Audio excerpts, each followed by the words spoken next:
Has Basher on Crystallize? I'm not sure. Yeah, I think what you're describing here is just Passion UA. They need to make sure their lanes are good because their entire game plan feels like it's based on like, can they construct a fight around every Doom, every Raw? If the Doom and Raw are not used correctly, then Secret will flood the map. They'll shove the wave with the Prophet with a power shot. Very quickly they'll be able to break the positioning of Passion UA. So for Passion UA's sake, it is they need to control the flow of this game. Yeah, You know? big time. Fast forward 45 minutes into it, like it doesn't matter if you don't have the perfect lockdown on your team because a farmed PA you get deleted, a farmed Beastmaster you'll kill heroes, right? Like their cores with farm are disgusting. Even the Clinks, right? If you scale to have Orchid and Hex in the late game, like I think the scaling is fine. It's just that weird post laning phase. How do they attack the map? Where Secret will Yes, be very 100%. ready to do it. That's the key question that we'll be looking to answer. Yeah, they got to come up with some good answers beyond just using the roars and the dooms and the whatnots. Could cause issues. Oh, that's really cool. The Clinks. We'll look after the bounty runes. So 3 runes go the way of Passion Wave, but Clinks, if we look at top quickly, he started with a Quelling Blade, which meant he could cut the tree because your tangos can't reach it, and then he places a sentry inside the tree spot. So now Puppy to deward that camp, he's going to have to eat a tree to find it because obviously he cannot see it from the low ground. So yeah, pretty Yeah, cool. this one is really annoying. Yeah, that's nice. But again, only because he has a Quelling Blade that he could do that. And look at Puppy's facet as well. We do not have the Ironwood tree. It is What soothing the saplings. Huh? No, my guy is cooking. What are we? Okay, hold up. He doesn't want his Sorry. he doesn't want his little guy to get eaten, Tiga. We've talked about this. I know, he's but gonna get pacted. I get it, but And now watch, he's gonna heal up Parker when he gets low. He's just gonna go full agi. Then he's gonna get popped in the trees. He's gonna be nice and happy. You know what? Fair play. I understand. We did already talk about the whole Clinks will eat the tree, and yesterday Puppy he did go for drinking buddies to try and dodge Cataclysm, right? So Puppy is looking at every facet to ensure like can I maximize my impact in the game, right? Like he's not just one-dimensional. Haha, must take the facet everyone else takes, right?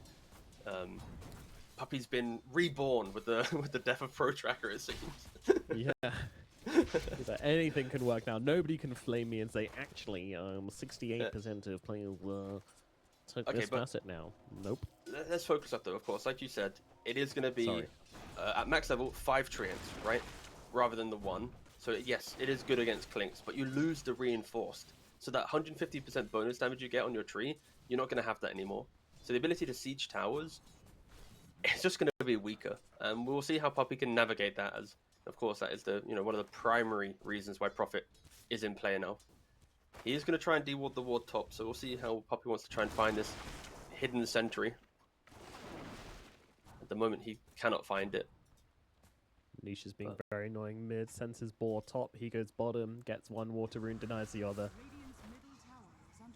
Yo, I thought you said Nisha for a second. I was like, huh? What? Secret? Yeah, it's close, isn't it? Yeah. It's very, yeah. Listen carefully today, guys. No half listeners. Everybody's got to be full attention, please. Primary stream, monitor only, please. There you go. And yes, thank you. Meanwhile, Theolica makes it down to the bottom lane. The Tide Hunter and the Wind Ranger just kind of going to be trying to put some pressure onto Crystallize and Cracker. It's very annoying to play into, though.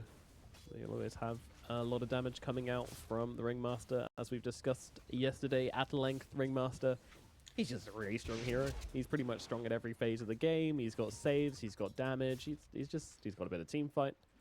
Very complete kit, as is the trend with newly released heroes.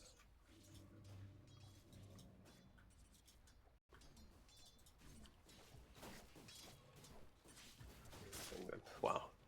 Just looking at the 16 CS for PA, right? Like, they are doing extremely well in the bot lane. Yeah, Theolica's not really being able to trade into Cracker too well. I say that he did kind of come out on top on that trade. Those power shots at level 3, they kind of hurt. Of course, with Titan to PA, you do need to take a point in Kraken early on, which stops your kind of gush level 2 timing to try and threaten. Also, PA with the blink can just get away from the gush anyways. Hence why the laning of PA tide is kind of a skill-based thing. You kind of gotta try and bait the usage of Kraken, bait the usage of Anchor Smash, then you can try and go for the aggression. And yeah, right now Crystallize doing exceptionally well. Just I trying like to this force from them Niche back. at mid here. He's just using the axes. So like the Sand King is relentlessly pushing mid and he's just being super annoying. So Niche is farming under tower and then he's using the axes to stack this camp like right down here, the hard camp on the Radiant side. And I mean, that's just efficient right there. Very good stuff. So we'll probably see the Sand King start to pull ahead as he's pushing waves under tower, which is messing with Niche's last hits a bit. He's got that little bank to come back on later on. And it's another change on the Sand King build. We saw yesterday 33 go for phase boots into Vanguard. We saw Ace go for Vanguard into Boots of Travel. And Supreme is now potentially going for a Treads. So 3 different players, 3 very different like boot choice, which I think also changes the style of the game, right? Like into a PA and a Clinks, you'd argue phase boots would be pretty good. You know, early cheap armor to deal with that kind of poke damage that they provide. He's just going for the treads, going for the tankiness. So we'll see where his build goes. Do you think that means he levels up Stinger over Burrow Strike then? I would like to say no, based on the mid map play that you naturally create, but again, like you could be right? Like if he goes for treads and wants to just be more efficient on farm, then yeah, he might put some more points in Stinger, right? I think it really depends on what he wants to do from like minute 8 to 12. If it's playing map, it's Burrow Strike. If it's farming, it's Stinger. I love this at bottom as well. Fiolaco's kind of getting a bit low, so he just hugs Mixer, and then the moment Crystallize tries to go in for the kill, Mixer's just there with the Anchor Smash to make sure that his buddy's okay. And Supreme being an absolute menace. Meanwhile, he takes all the stacks that you were like, wow, Beast is making. Supreme takes all of them, or one whole stack of them. Yeah, he took the hard camp. The medium camp, Niche is trying to get now. Supreme's going to TP back and focus on the lane. He does complete the treads. 6-minute rune. Clinks goes top. He finds it. Or just be taking the arcane away from the Sand King. But Supreme, he does show that he has no TP mid, which could open up for some aggression elsewhere on the map, knowing that the secret mid laner can't bring that additional damage. It's just somewhat difficult for Passion Ray to make a gank. You're running into a Morphling or you're running into a Tidehunter. These aren't the easiest heroes to kill in the early game. Are you surprised that this Beastmaster's been sort of forced out of the lane so heavily? I think it's not about you're not being forced out of the lane. It's just Sand King is being efficient, so you're trying to match the efficiency. Oh, Supreme, you're by yourself. Is he just ulting this camp? He tried to. He gets roared out and gets killed off, and that's actually a first blood going to Cracker there, so... maybe a little too greedy there for Supreme, seeing yet another stack and going like... it's mine. One more? Don't mind if I do, but... They did mind if he did, actually. And they stopped him in his tracks. And yeah, that's very nice for Niche as well to kill the enemy mid laner like that. Closes the gap between them, which was starting to build up in net worth. I think that play works for Supreme if, when he was aggressive the first time in the enemy jungle on the bot side, if he'd placed a ward to then know which jungle Beastmaster was in. Because then it's like, okay, I see you bottom, I'll steal your stack top. If you go top, I'll steal your stack bottom, right? The fact that he made the aggressive move, didn't get any vision out whilst he was there, then kind of blindly walked into a triangle at a stack making time, which naturally, you know, a support should be there from the 4 roll. So I think, yeah, Supreme did overplay his hand a little bit. But on the flip side, if he doesn't get punished, we're praising him for, look at him, you know, reading the map, stealing every bit of, you know, every stack possible. It's, sure, it's volatile, and it didn't work out this time. Supreme at least is playing with the mindset of, let me try and annoy them as much as possible. He just can't die again, though. Like, 1 death's enough with this playstyle. Gets unlucky with the rune once again. It is top side. There is a treant, though, which is going to reveal that it is a haste rune, and Supreme should be able to pick it up this time. Let's see if they can get a kill with this. Is up on the top side. Well, that's a dead Morphling. It's very skilled when Doom players hit 6. There's this mechanic called Doom for Doom, and you press Doom, and they're doomed and they die. It's super cool. It's one of the highest skill spells in the offlane, actually. Massive fan of it.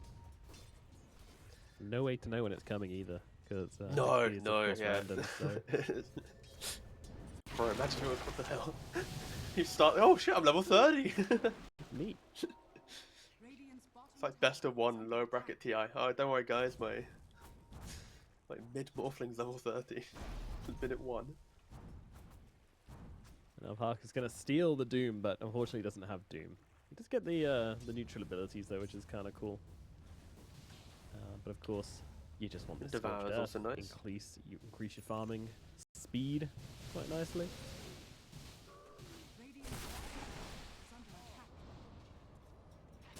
A little awkward death there, but literally doesn't really change a whole lot. It just stops the Morphling being ahead of everybody else, slows them down a little bit. And after all of this, though, I think the hero to take the biggest L from the change of Passion Yui's map position is the PA, right? She went from having, what, 20 CS to the 8 of Tidehunter, to her supports rotating to her own triangle, and now what? Only maybe a broadsword or gold available? This is not a quick Battle Fury time for Crystallize and Supreme. Ooh! Missing the Burrow Strike, but good jump, yes, true. Evading the Burrow Strike, but not evading the Ravage, though. That one's going to come Got another blink. As well. Fernandez is here to give him the opportunity to try and get away, but Supreme, he's so fast. He's got the haste rune, jumps through the two of them. They don't even know the Clinks is there, and they've almost killed him. Under the cover of invisibility, he will be fine. Nice moves from Supreme, utilizing that haste rune very, very nicely to get them a kill onto the enemy carry. Sorry, can we look at bot lane real quick? Yeah, we are. Nice. This is a rare moment in Dota history. Look, there are 2 little treants. It's been so long. I didn't know they could do that anymore. That's crazy. Wait, when he gets level 4, that's gonna be 5 treants. Wow, that sounds broken. No, it's not. 5 ironwood trees. Okay, so what is it? It's just this 30 heal per second, right? I saw him using it in laning phase. It did nothing. It did nothing. Yeah. I was like, oh, he's going to heal at the Morphling, and Morphling was just like... Because also, it's 50% rate for towers. And how long does it last? 6? 4, okay, so 4 second max level, 4... It's 80 heal on a tower. So sad. I think my math was right there. Fernandez is going to get dropped, gets caught out on the backlines under the sentry. Dusted up as well and taken on down. Kind of diffuses the mid push which was going on here, so that'll be Passion Yui back to the top jungle. lane. Oh, okay. Puppy was faking it. Sorry. He was like... Puppy keeps doing this thing where like he puts teleportation to like 80% and he cancels it. Because of course the enemy will see the animation, right? So it's like, whoa! Trees! And then they run away. So it's kind of like annoying the enemy. That is technically something you can do on Prophet. If you just minimap click your TP, or you can move your camera in the fog, you can just like make it look like you have vision on someone by faking a TP. It's pretty funny. Doesn't really work out too much. It's not that beneficial, but maybe one day. Just do it randomly in the jungle sometimes. Just freak people out, make them think you have vision. Yeah, exactly. Supreme has the blink dagger though. Looking to play on the 12-minute rune, but it is bottom. Even Mixer joined. All of Secret turning up for this one. Yeah, they want this tower. Will they get it? Well, not without a creep wave, they won't. Illusion rune grab by Supreme. All of Puppy's sentries are close to wards, but not getting them. Top lane, there's 2 sentries, but they don't get the ward. And then bot lane, they have a sentry again in the river, but it doesn't get the ward. So really nice vision from Passion Yui, just to kind of like, you know, put it on just the edge of the usual ward spots, and maybe not the top one, but the bottom one at least. I like that ward spot. Is hunting. He's annoying this game, that's for sure. And Crystallize, no, he's gone in for the wave, and that is going to cost him his life.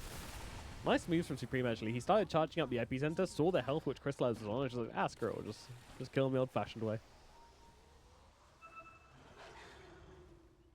No epicenter needed. Nice, efficient plays. And Crystallize is dead again. This is a very miserable Phantom Assassin. It's just awkward. Like, Nish can't really play the game until he finds Aghanim Scepter. His stacks got taken. He's still a mile away from it. Well, about 900 gold at least. Wrecker is going to have to use the escape act here to try and get himself to safety. Batcher comes in. I mean, Doom is available, but there's the Manta Dodge coming out. Is it going to make a difference? No, it is not. They're not even going to bother with the Doom. They've got the damage regardless, and Crystallize comes in, gets a kill. Nice moves from the Phantom Assassin to get herself back into the game. Puppy's been seen here as well. Methodical is available. Should be able to get the big crit onto Puppy. And slowly but surely, the heal down to the Ravage from the sideline, saving their captain. Mixer doesn't want to get kicked, and making sure that he keeps Puppey alive is going to ensure that. And Batcher caught very awkwardly here on this high ground, but still alive for the time being. Nobody's dying here. Nobody can finish the other off. We talked about lack of stuns, and seems to be coming through for both teams here. Is no one really dropping other than the Sanking to start this off. So awkward stuff coming out for both sides. Yeah, very, very awkward. But I think it was only awkward because the Doom was a little hesitant, right? Like, he didn't instantly Doom the Sand King, so then they used more spells to kill him. And then the spells are on cooldown, and now he doesn't use Doom mid, which is fair. I don't think they'd get the kill anyways. But it's like that, those moments of thought did enable Secret to, you know, disengage the fight a little bit better. Of course, I think the Sand King dodging the Doom originally with the illusion was somewhat beneficial to Passion Yue. I think using Doom on Sand King there, it's good, but keeping it available for another fight is always way more annoying. That is a spell that you want to get put on cooldown to then try and play around it. Yeah, especially in this game where we mentioned there's no throwaway stun, so like all of your kills are going to come from Aurora Doom. That's it. And Sand King is the hero that we expect to die from Doom. Like, he's jumping into the fight, he's getting Bar Strike, he's going to be like explosive in nature. Like, this playstyle, you're always going to, you know, you're going to overextend at some point. It's hard to play a flawless game with this type of Dota, so I'm expecting Supreme to tank a Doom or two, but in the later portions of the game, we will be having to look at how he tries to navigate that. Will he go for a Lincoln's? Will he try to maybe just position in a way that he respects the Doom? But if your Morphle Tide's getting doomed at the start of the fight, that's when Passion Yue will just walk over Secret.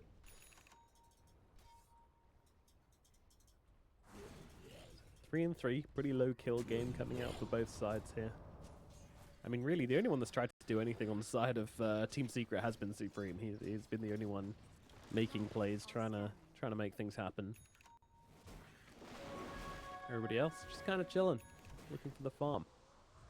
So far, so good for most people. Crystallize still pretty far behind, trying to find that Battle Fury. We'll be able to catch up when he gets there, but looking for the second broadsword and the recipe still. Are we in agreement? You know, a facet is really, I'm gonna swear it, really shit when Puppey's not actively trying to heal towers.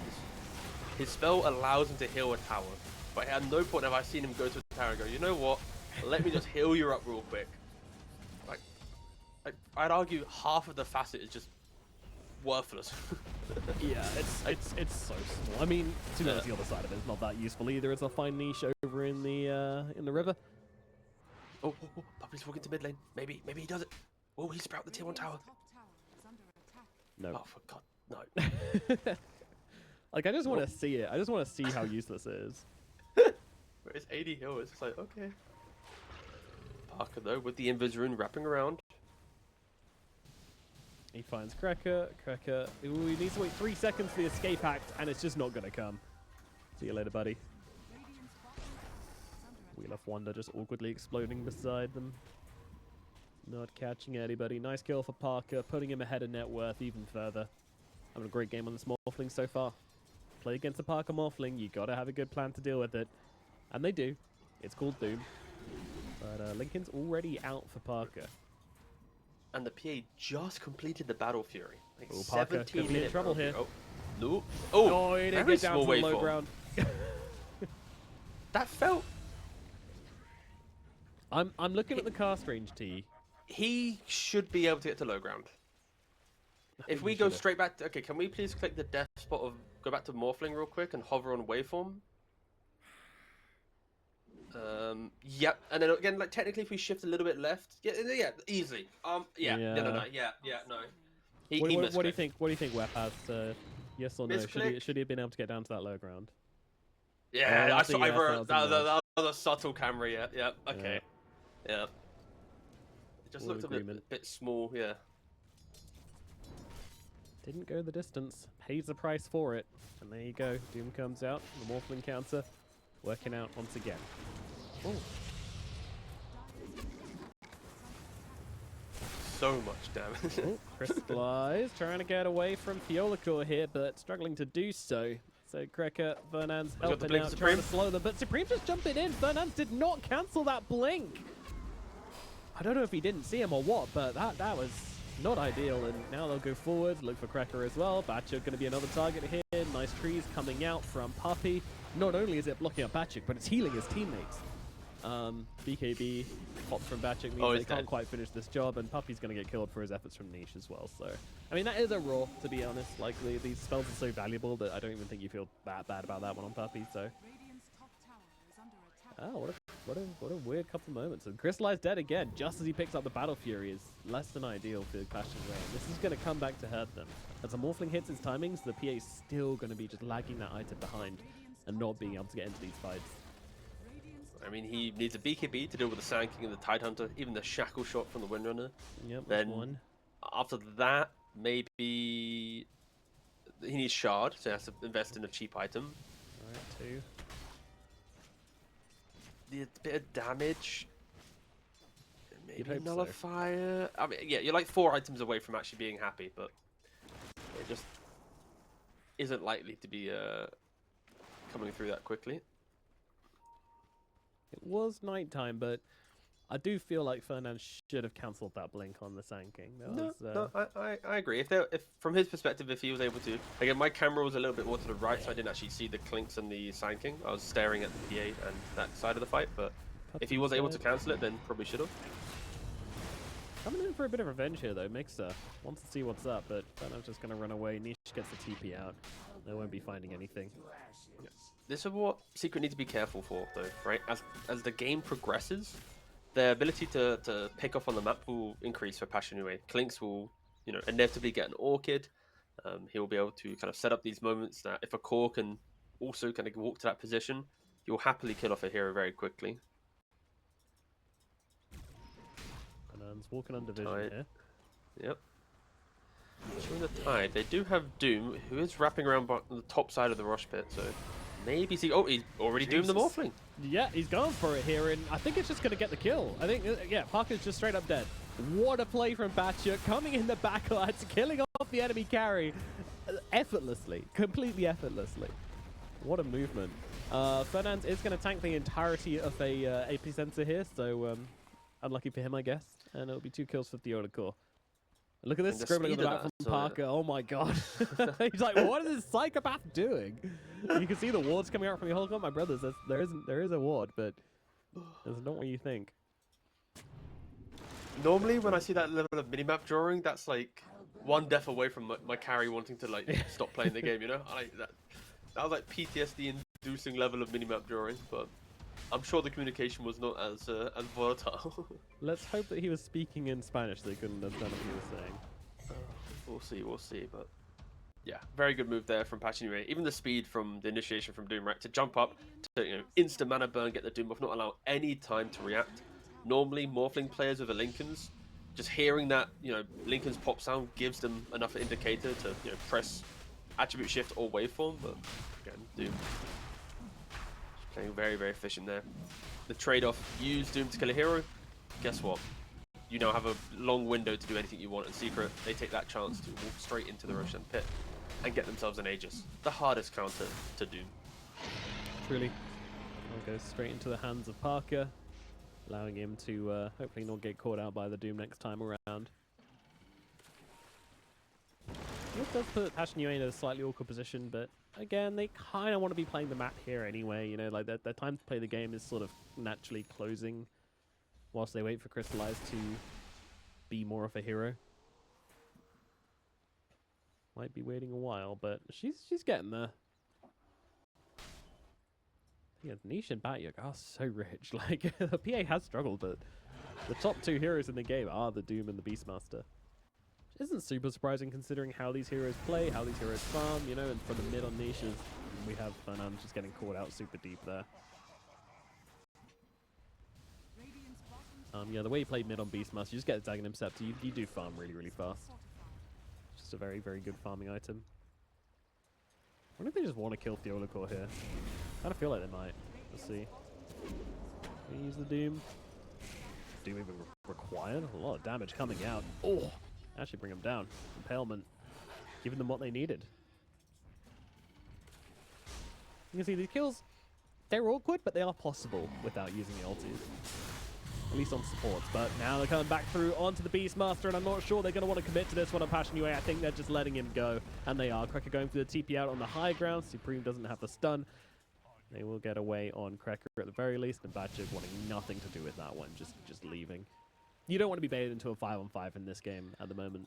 Not whilst that Aegis is up, not whilst Crystallize is still farming. Yeah, I mean, they're trying to be a little bit cheeky, right? Trying to push the limits, right? As you said, like they're trying to get kills without using the big spells. I think that is a trajectory of the game where Passion UA can try and punish Secret. You know, like, wait, they killed us without having to use Doom. They're, you know, now using the items that they're buying instead. You know, down the line, when you get a Shivas on Doom and, you know, BKB on Beastmaster, it will be kind of possible to do that. But every time a hero dies or a big spell is used, Secret will just walk down a lane and take your next objective. It is very scary for Passion UA to make a mistake. And of course, we already spoke about PA having no game. Still, bottom net worth of all the cores. Just completed a BKB. And Fernand's is going to be getting picked off in the river. One of the most enjoyable heroes to kill in the game because he just wants to run around. Basically, he's just a ranged version of Nyx Assassin. One Warden Sentry and a way to stun him, and 3 kills every time. Yep, no Spike Carapace makes it even easier. True. It's just free. It's a new facet down the line. Yeah, give Clinks give Clinks spiked Carapace. Well, Crystallized BKB is complete. I'm still not entirely convinced that it's going to change how Crystallized's game kind of gets played too much without a damage item, but Shard queued up next, so that'll be a next item. This Shard's just good for getting through Morphling and Tide, right? Yeah. Oh, pretty much. Caught. Gonna see Crystallize here. Crystallize, I think, just needs to pull a Nightfall here. There you go. Very cool. First BKB use of the game. Yep. Running away. I won't lie, it's exactly what I was expecting.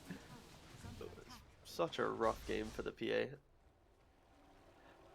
It's like, it's a rough game because of Supreme, right? Not because of him killing the PA a couple times. It's the fact that Supreme forced the supports away from the safe lane so early on in the game with his aggressive, you know, stack taking nature that it broke the lane. Tide just free farm, pushed him to jungle. Yeah, that's a and great point. it's like the domino effect from Supreme playstyle. Yeah, really, really good stuff. And oh, a Doom onto Sanking now. Talking about Supreme. Yeah, mid Burrow Strike, by the way. They're going to need a little bit more damage and they want to bring this guy down, though. He's not going to die just from the Doom alone. Maybe... No, I don't think so. So, Fernand's going to die to Parker in the front. There's everybody else backing themselves away. And let's just see the Sanking survive through it all, coming back. And one of the really big ultis being used and not securing a kill. That is bad news for the side of Passion UA as Parker's on the high ground. He's still got 30 seconds left on this Aegis and he wants to do some damage with it. Fortification is available here and will be refreshed eventually if they take those barrows. Look at all the trees! Dying! So many! Oh, multi-shot. Oh. Oh dear. Oh dear. At least he can heal.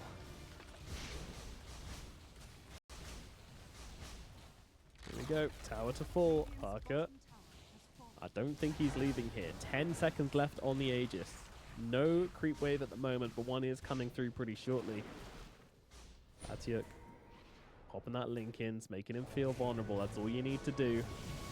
Even going for a little bit more here, chasing forwards quite a bit as the roar coming in from the sidelines. The Manta is not going to work out. They're on top of the Morphling. Parker, he's been brought down, not respecting the Aegis timing at all as Batjo looking for Fiola Core as well. Over the backline, Supreme though does fall to Crystallize. They find a big one. Now look towards Mixer. Crystallize coming on through. He's got the fan of knives. It's 9 seconds. They're just going to have to slowly but surely rip through this watermelon and bring down Mixer here, and that they will. Somehow Cracker grabs that kill. Huge high ground defense here from Passion UA. Parker did not respect the Aegis timing, getting caught out, and Secret unable to do anything about it. Just a little bit of a disjointed high ground right from Secret. On Passion UA, their entire perspective was like, okay, pop the Lincolns, force the spells, use our BKBs, and then Secret's like, your Sanking's jumping in, your Tide still has Ravage, but he can't use it because the BKBs are active. Parker then dies, and the supports, you know, Windrunner and Nature's Prophet, they're not really the best at saving your own team. They're good at setting up kills, but once you're actually out of position and under threat of the fight, they don't really enable, right? They're not like a ringmaster with an escape act, and yeah, that was somewhat devastating for Secret. A couple deaths from Parker now that have been, you could argue, you know, in a different game, in a different time, probably wouldn't have happened. Now he's looking for the MKB, about to complete it. This entire game really feels like who jumps, right? If Secret get the Ravage of the Burrow Strike, they get the kill. And now, wait, Batjuk just mid, solo killing Morphling. Oh, yeah. Cool. I mean, that's why Doom is the hardest counter in the game to Morphling, right? He just walked up, popped Lincolns, and said, go back to base. That is insane. Batchuk's style on it. I'll be honest, Batchuk is having a beautiful game. Is down on the bottom side. Mix is also going to get killed off. Just split plays across the map. Sure, double BKBs have been used. I actually want to try and grab a Crystallize here. The 2 supports. Alright. Good luck. Wait, Sand King is coming though. Okay. Backup is arriving. Line. Can he find Crystallize? Crystallize is very far away. Oh, he needs a blink target. He's going to get it as well. Smeech comes in from the side, allowing Supreme to not get the kill. Weird words, whatever. Crystallize lives. That's all you need to know. Yeah, I don't know. Secret being unraveled before our very eyes here. Passion UA completely outplaying them. The expected map play from their draft is coming online, right? Sure, it's locked behind items. Your support Clinks needed to farm an entire Orchid before he felt like he could truly make a statement in the game, but he's dabbling between a Deso, maybe a Nullifier. But for Secret, they just need to execute cleaner. They have all the tools to take a fight, but they need to be on the same page. They need to, just, I guess, be together, protect your Morphling. But who wants to stand up front? That's what the Doom is countering. Mixer doesn't want to walk up the front of the fight. He'll get doomed. Now no Ravage. Sand King has to hit a Burrow Strike Epicenter, but he's often doing it blind. Maybe the answer is Puppey needs to start microing his treants. He has 5 of them. Why not in an area where you have vision? Start sending the 5 trees to scout out that target, to start the fight, and Fernandes in the mid lane will be going down. This is what Secret needs. They need to find a pickoff, and then play for the big jump on Tidehunter or Sand King. But Passion UA, they're smoked up. They don't care about their Clinks dying. They also didn't care enough to jump when they saw them. Yeah.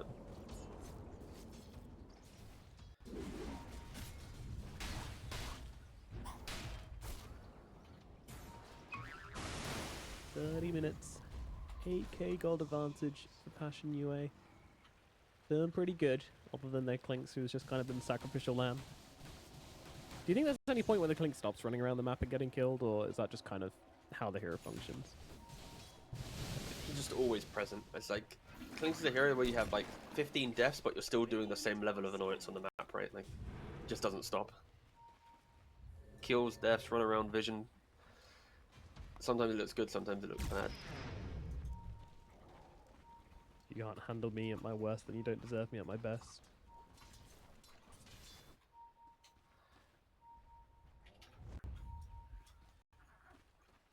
So, trying to be very defensive here on the side of Secret. Well, they're just going to use a roll onto the Tidehunter with those shots coming out from the Phantom Assassin. They can easily bring it down and then move over towards Yolikov. Yolikov also going to be dropped, but yeah, buyback coming out from the both of them. They want to take this fight. As Batchuk going to doom the Tidehunter again, just kill him back to back. I'm not sure if that's going to work out for them, though. Parker's coming in to help his buddy out, knowing that neither of these ultis are available now. Parker's feeling empowered to try to take this fight, but he's been so awkward enough. It's very awkward here. He's just going to lose his life again. Parker is dead. They'll move on towards Supreme. Supreme to fall as well. It's just a massacre in the jungle here. There's Passion UA. They'll kill 2 of them. They both buy back. They kill 3 more. I mean, no Ravage. I mean, it made me chuckle. That was like such a beautiful way to take a fight, right? You smoke around, you have the low ground ward, you wrap around the top side, you see the Beastmaster, but the first fight, it's a roar with a shard break. Then you chill, you let the fight breathe. Then he buys back. Now the Doom, he was going to Doom the Sand King, but with the Tide buybacking, he stopped the Doom. He cancelled it. He waits. He then sees him TP, then he uses it. So in all the chaos of the fight, he understands, wait a second, Tide is the key thing. That's what we started with. That was our initial objective when we smoked, is kill this Tide. And I don't know, I just like the fact that in the small little choices, he was like, yeah, kill Tide twice. That's exactly what we're going to do. He is everything for their team right now. They've kind of overcome the Sand King aggression of early game. The key piece of the puzzle for Secret to win a fight is hitting a Ravage. Bot lane, they did not get the Ravage off. Parker died too quickly. In their triangle, he dies twice in a row. Passion UA, they are, yeah, taking these fights beautifully. I'd really love to know the comms there on Mixer, who gets roared, killed, and then comes back and gets doomed. And he's just like, okay, guys, Yeah, it's kind of hard to say. I don't know. It's like, don't worry, guys, I've tanked. They have no ultis left. It's Get it, probably, boys. it's probably, don't worry, guys, I have buyback. Guys, I buybacked. Guys, I've been doomed. Fuck. Yeah. Please do something. Oh, you're all dead. He's like, Parker, maybe you can do it. I've tanked everything. And Parker's like, no, sorry, I'm half HP. This Shiva's is Got destroying caught by me. a stray orchid. Yeah, true. The support Clinks is kind of popping off. Yo, and for Nans, he was thinking Deso, he was thinking Nullifier, but guess what? Game's good. He's now going for Hex. Your support Clinks at 35 minutes potentially. He's going to be walking around with just solo kill potential on nearly any hero. Obviously not Tidehunter, but any other hero than Tidehunter.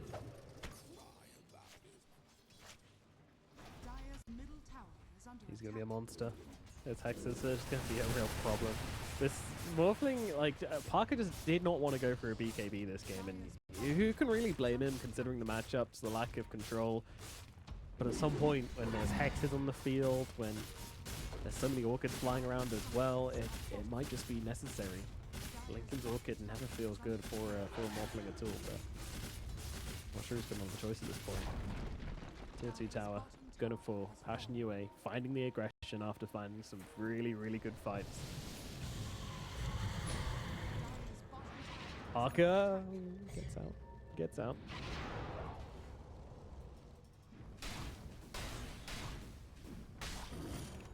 I do love this lovely well-worded talent. Plus 100/12, base/incremental radius of epicenter. Yes.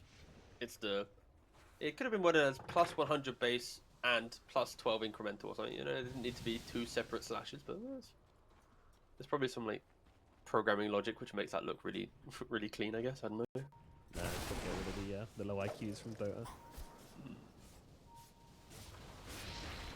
I'll refrain from making the joke. Don't worry. Jump in. They want to kill this PA. It seems like an obvious target, but it's only an Aegis, don't forget. Escape Act's going to be there, though, delaying the inevitable. They're getting crystallized out, and they don't want to chase this hard for an Aegis. They were just looking for a nice, cheap pick-off. Didn't happen. Ah, well. Oh, it's a battle of Treants and Boars. Refresher on Doom now. Oh, no. Niche came to clear up the... I was going to see who won between the Boars and the Treants, but then Niche just came and killed all the Treants. Very disappointing. God, how would you actually fight into Passion UA? There's a Refresher Nullifier Beast, there's a Refresher on Doom. You got the Hex now complete on the Clinks. PA just kind of chilling. To be fair, somewhat recovered, but about to finally overtake the Morphling. It has been a very, very difficult game for Crystallize. Moving towards bottom though, 5-man smoke. They have every single tool to kill a hero. They don't even need to use a Doom or a Raw if they want to, especially if Fernandes is leading the charge, and he might find Parker, he might find Mixer, and he's gonna find Parker. Oh. There it is, the Hex is there, the damage coming in, and they will bring down the Morphling once again. Parker is just getting caught out again and again. He had a great start, but the tide has indeed turned, and Fernandes is on the case. You know the sad thing there for Parker? His death is simply a 50-50. If he waveforms to the camp, he dies. If he waveforms to the other camp on the left, he doesn't die, right? Because the Clinks walks from the low ground to first check the Ancient. So during the TP time, he would have... truly sad. As I start blabbing, yeah, they are dying top. Pump faking the Doom, goes for the Linken's, cancel first. I think it's a new Linken's, I'm not sure, but yeah, bad chick just realizing as a Linken's, cancelling the Doom, using the banner burn to cancel the Linken's, then going back in for the Doom. He's just so chilled, this dude. He's just not feeling the pressure at all this game. He's 5-0-11. Yeah. Just casually playing his game, running around. I mean, it becomes quite an easy Doom game, right? Because in his mind, it's very simple. See Morph, get Doom. See Tide, get Doom. And maybe the complexity is, like, depending on how the fight starts, the Morph or Doomer is a better target, but he's just, yeah. His entry to the fight is very, very chill.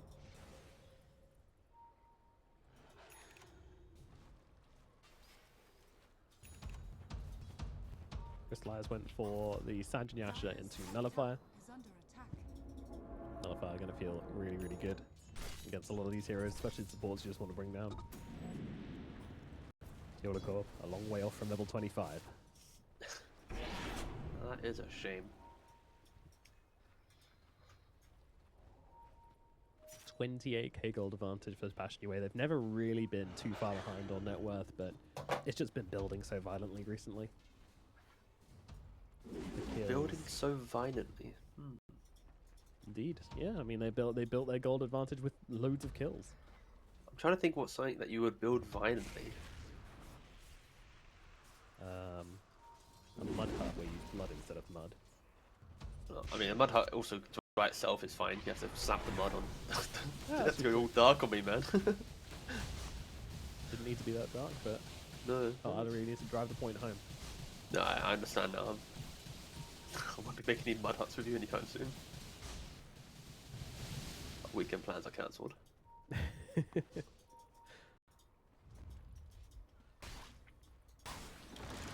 I actually did build a mud wall with black ones. Good times. Oh yeah, I remember you telling me the story actually. Yeah. Yeah, we sung a song. Oh, Fernandez immediately sees the Tidehunter and immediately pops the Hex, and now Niche coming in around the sidelines, the Brawl coming out. They want to take down that Tide, and they will do so.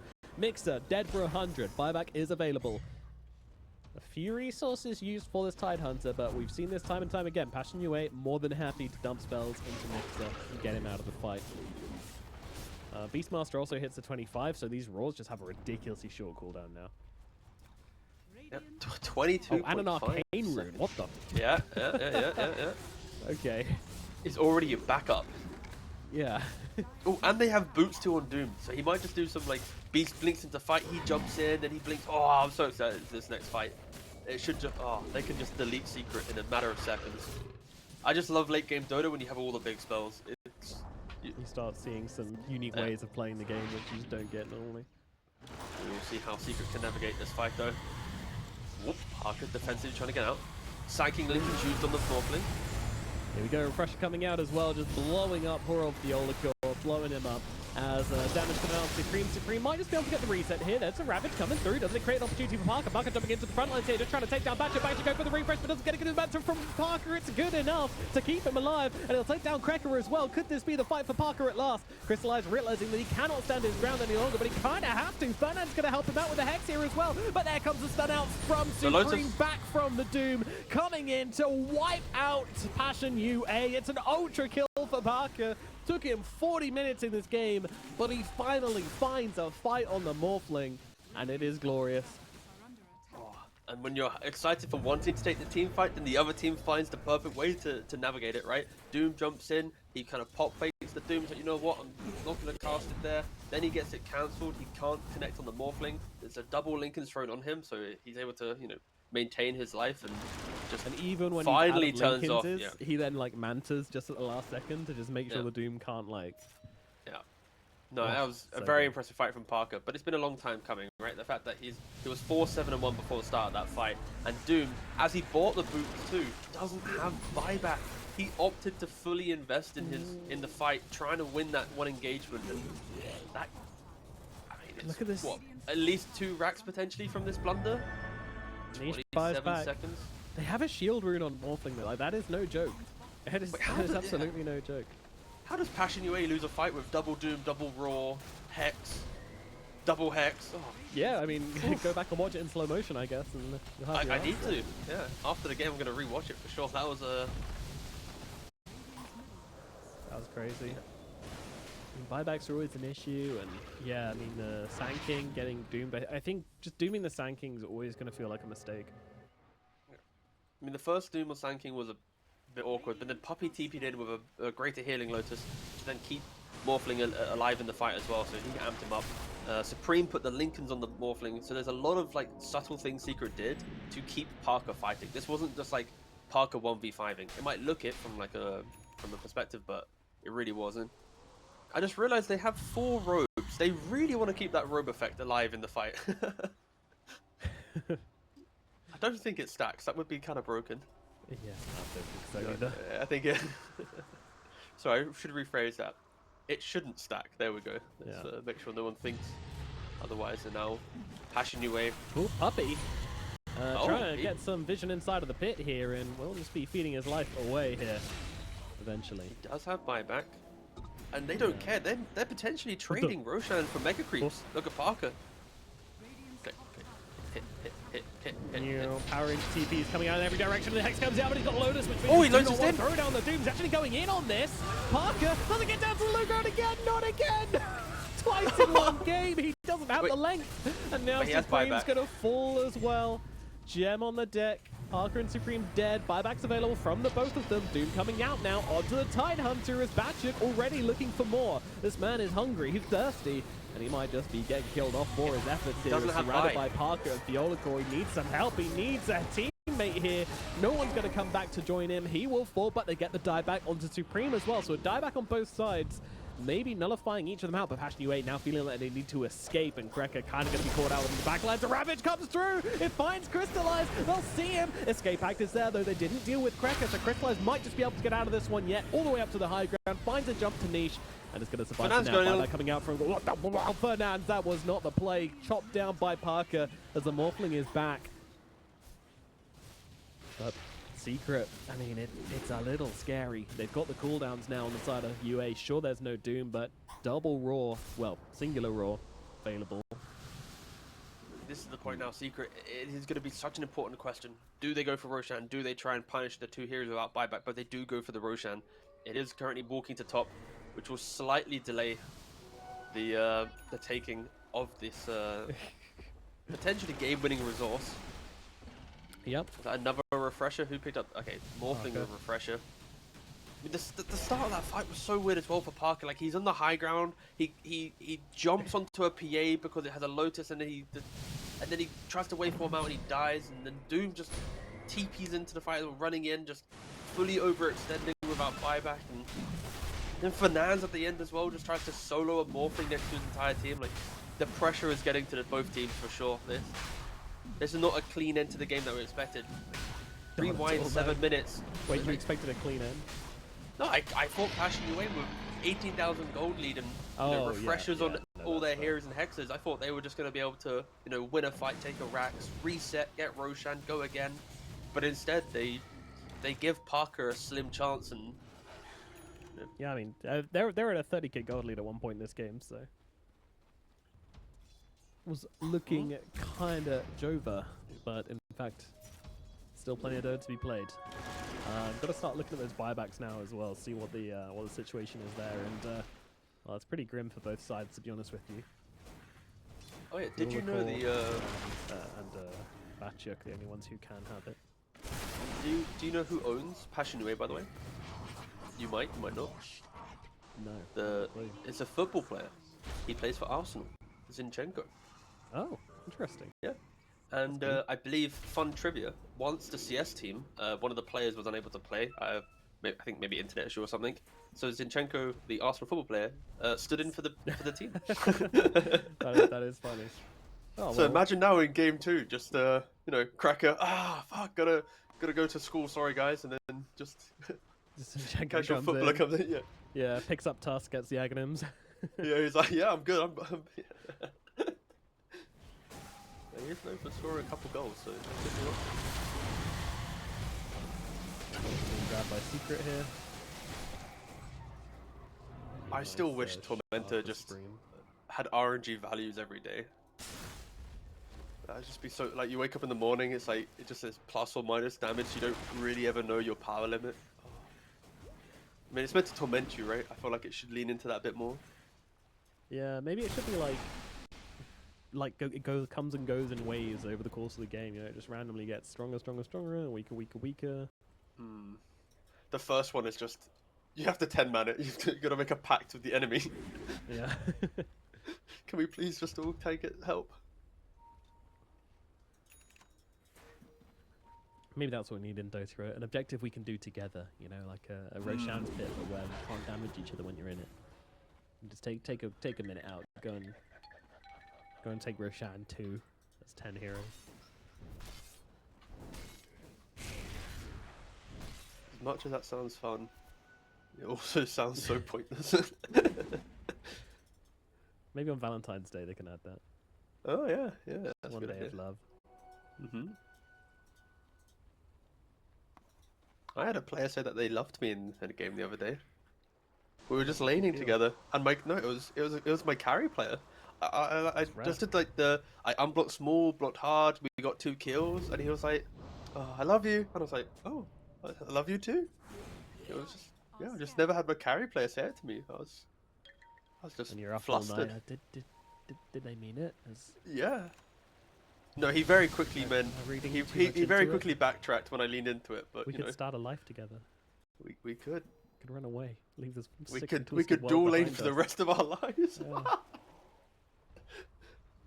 Move to the mountains. Live a simple life. Dual laning. Just the 2 of you. It's just nice not getting flamed in a pub, you know, because everything, like one little mistake and obviously people go angry, right? So it was just nice just having praise for a second. It felt real. Validating. Well, both teams have got on board and are trying to catch the other out. Which means neither team is going to find each other. Which probably means the Parker's going to run up the high ground. But like in Passion UA, they have all the tools, right? It's just, I think the last couple of fights, they've only cared about Parker, and Parker's outplayed them, right? With Manta dodges, Lincoln's usage, and like he's found ways to threaten the Doom, to not feel like he's an easy target. They had some grand plans, some grand ideas. They were circling the jungle, trying to go in that direction. Then Parker turns up on the high ground, and it's like, oh well, back we go. It's like get back, yeah.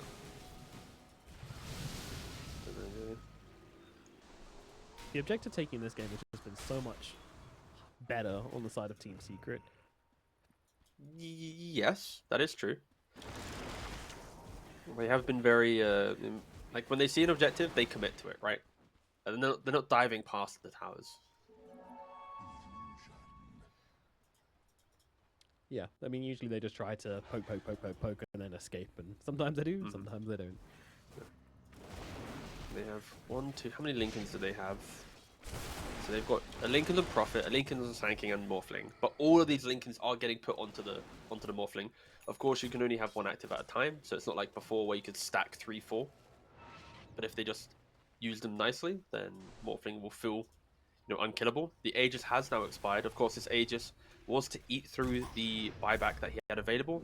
It's why Secret wasn't trying to overplay their hand too much. If he was to die twice, into a Raw, then respawns, gets doomed, it would have just been GG, right? His buyback, he is 1,600 gold short. Potentially could sell an item to get that. He does have a backpack SMY.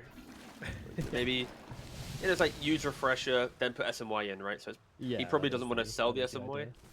Yeah. But still, Secret needing to be very careful. They are probably about 3 or 4 minutes away from Parker getting that buyback gold. 1 misstep here. All the hard work Secret have done to get back into this game can come crumbling down. And the fights that they've won, it has been kind of like these like magical moments, right? Of like individual pop-offs. It is hard to maintain that form in every single fight. It is, yeah. The consistency of these fights has been non-existent. Like every fight has looked entirely different from the last. One fight they doom up Parker, they take him down and then deal with the rest of the team. Another fight they'll just throw everything onto Mixer, kill him off twice. I think the answer is just don't doom Supreme. Yes. Supreme is a giant bait, as he has been the entire game. Yeah. He's just been an annoying dude running around trying to absorb attention. Which is exactly what you want in this kind of draft of Secret. He's fulfilling his role kind of perfectly. Maybe could have used a couple more kills, but with the teammates he has, it's sort of difficult. He doesn't really have many partners. Theolicor seemed... That's one thing I would say, is I feel like Theolicor could have probably enabled the Sanking a bit more, but we'll see that happen here now if Fernand gets caught out on the map. Let's get brought down. I feel like this Clinks is kind of too valuable to be killed in this situation. And he's just hungry to be the Clinks, right? Like, the Clinks is kind of like the... At any minute, if you get the kill, your team loves you, right? It's like, guys, I got the pickup, let's go! Right? So I think he's just hunting for that, the validation of, guys, we can get back into the game. I can do this. Yeah. He also doesn't sit in base very well. Or something like that. No. Exactly.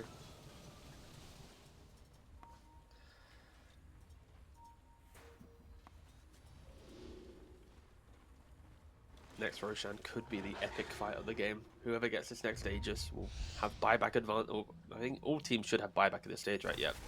We are looking at that on screen. Other than Krekker, who's just poor, but he's fine. He'll farm.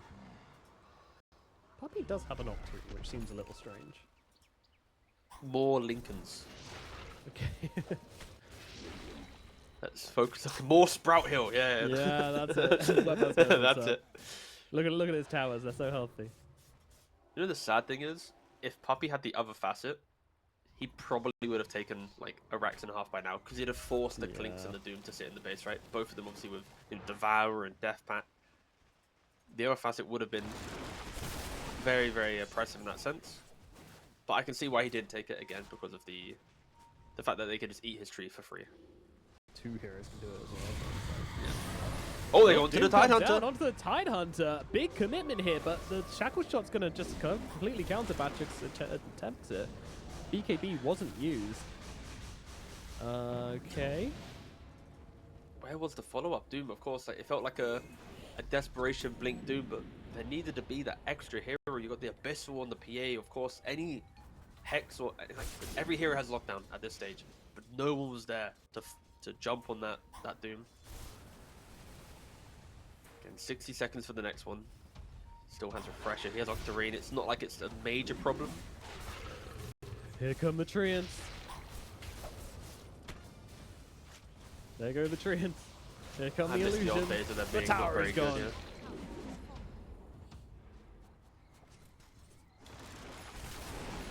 I still don't get how Beastmaster players can play Beastmaster. Just the entire game, all you hear is dum dum dum dum. It's just like, bro, he's been playing for 55 minutes, of which he's had ags for like maybe call it 45, maybe like 43 minutes.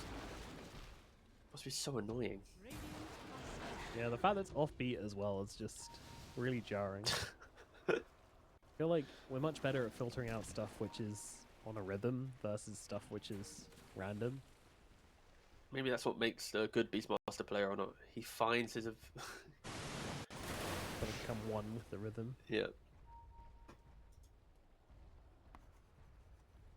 What's he looking for? He's got 8k gold in the bank. Looking at no, here it is. Fernandes, he's drawing the line, alright? So he's running, but the Doom has said, hey, you go, I will TP onto you if you find the hero. This could be the pick-off that Passion UA have been looking for. The deep wraparound, invisible little scout. He has a gem as well to make sure he isn't underneath a ward sentry. Mid does go down to Nature's Prophet, meanwhile. He might find Supreme. Will he go into the Roshan pit? That does sound like a scary place. Or find Fiolacore. Fiolacore, the best target. Oh, the nighttime! Oh! How did he not see him? It's nighttime. So close. Yeah. There's lotuses everywhere. He's going back though. He might find Mixer, surely. Okay. All the Doom TP. Just making sure it's safe, checking it out. Yeah. Understanding Nope. The scene. Nope. He wants a bigger target. Yeah, a bigger fish. I don't think you can get much bigger than a watermelon, but... Yeah. Especially the Krillita watermelon is huge, but Roshan's now being attempted. Gonna go down very quickly here. They are coming, slowly but surely. Oh, he revealed himself. Oh, the Clinks has been seen on the sidelines. That's going to distract Secret for the time being. Is it going to create an opening here? It kind of has to, because the Clinks is already dead. Buyback coming out from Fernandes. The fight starts in earnest here. Doom's come out onto Mixer, which means no Ravage going to be able to come through. Crystallize trying to finish off the Doom, the Tide Hunter, but he's so damn tanky. Finally gets gone. And now Supreme jumping in. Nice initiation from him on through Crystallize and Badger here. They're going to be able to take them both down with the help of Parker. Now moving across towards the Sang. The Krekker. Krekker's going to try and keep himself alive, but it's not going to last long. Buyback on everybody here as they're trying to come back into this one. Parker takes them all down. Ultra kill for the Morphling, and Passion UA just having to buy back, defend their base, but they're not going to be able to stop this Roshan. They need to doom the Morphling. They need to find a way to stop Parker running through the fights. They did it perfectly in the mid game, but as the late game strikes, they are struggling to get Parker. And yeah. Poor old Mix, actually. Batchuk's kind of being baited by like that really successful fight they had onto the Tide Hunter. Now it's just like it's in his memory the entire time. Yeah. And it's like, yeah, you do need to doom him, but you also need to do something to the Morphling, and I feel like that's just not happening so far. But again, oh, Rapier picked up by Crystallize, by the way. Oh, okay. But if you want to use like hindsight, right? Maybe Fernandes, when he saw the Tide Hunter, he saw that, like, yeah, like why didn't they go there? Why didn't they try and break open the fight before the Roshan? Doesn't matter though. Crystallize and Parker, they're on top of each other. The high ground here is going to get roared up and taken down. That's his first life gone. The gust of wind is not going to be enough to save him. Funnily enough, Wheel of Wonder coming down. Refreshers out. Hex is there. They've got another roar available. They're just going to be able to take him down for a second time by the looks of it. They haven't quite finished the job, but they will. He did get the barracks, so Mega Creeps gained and buyback available. As in the backlines, Batchuk finds Supreme as well. Doomed. Okay, he was doomed. All right. My camera was not on Sanking. I was like, how the hell did he die? My Doom's farming the wave. Where are we on the worthometer for Parker here, Tigo? Well, for both of these deaths. They get the Mega Creeps, they trade out 2 heroes. Okay, so Parker's going to have to probably buy back, as the PA Rapier is currently A-clicking down the mid lane. There's a refresher on Doom, so the worth on the worth meter, if he buys back, waveforms in, gets doomed and dies, it's just GG for Secret. So can I please answer that question after this next fight, please? Thank you. He'll be a results-based analyst. Disgusting. Amen. It's very volatile. It's very scary. I would argue maybe at the moment, not so worth. 2 Ravages are available, yeah. It's so hard. This is so slow as well. Theodore is going on to Doom top. Okay. Don't really know what he's doing. Well, I don't know what he's aiming to achieve with this, but yeah, he's showing that he can. 1 lane of barracks is going to go down, and that's probably going to be it. Oh, alright, Passion. I feel like they've got to get more here. They're against Mega Creeps. They're gonna get forced into their base. Like, as soon as you get Mega Creeped, the first wave, that's kind of your time to make your final move before you're choked back into your base, and to not even force the buyback on Morphling. Yeah. That worth meter is, ticking up for Parker. He knows it as well. Voice lines are coming. I just thought Passion was going to go crazy there. I thought they were just going to like run into base, throw bodies in. Yeah, I mean, it's what Parker. happens, There's a chance he just straight up doesn't have buyback this late into the game. Like, it's happened before. Let's be real. Look at his inventory as well. He's disgusting to look at. It's the memories, Oh, the SMY of the early game. I like that one. To be fair, it would be pretty cool if he tabs in the SMY, if he thinks he's gonna get doomed to then keep the SMY. It's like if he's actually utilizing every item, it's very cool. Yeah. Because the refresher gets swapped out for the probably for the butterfly, and then once the second BKB charge is done, then you swap it out for the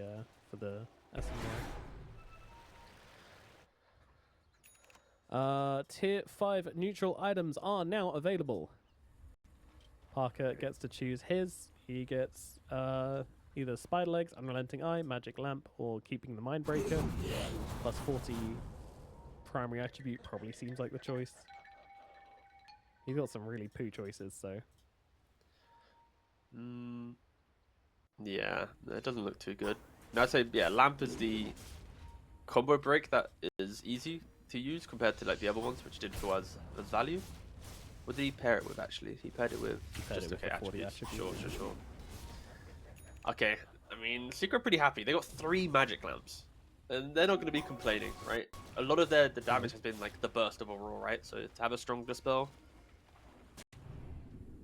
that's going to feel pretty nice. And then the 2 initiating heroes have got a Fallen Sky as well, so you got more mobility on your initiators, and you have a strong dispel, kind of like an Aeon Disc on the other 3 heroes. The Fernandes also picked up the Parrot Hat with the Audacious, which is really strong. Means that he can clear waves even easier, even against the Mega Creeps. He can clear them now because Burning Barrage is just going to absolutely destroy everything with the plus 80 magic damage. Ooh, has been seen here. Oh god, that was scary. Theolico almost found him. And also because he's dying so much, the Buried Treasure going to go useful as well. 100% death reduction gold. Nah, I'm kidding. He's been staying alive in the late game a little bit more. Anything else interesting or to look out for? 2 pirate hats. I think just the Minter Horn is pretty important for PA, right? Having a cheap BKB is going to feel pretty good. Yeah.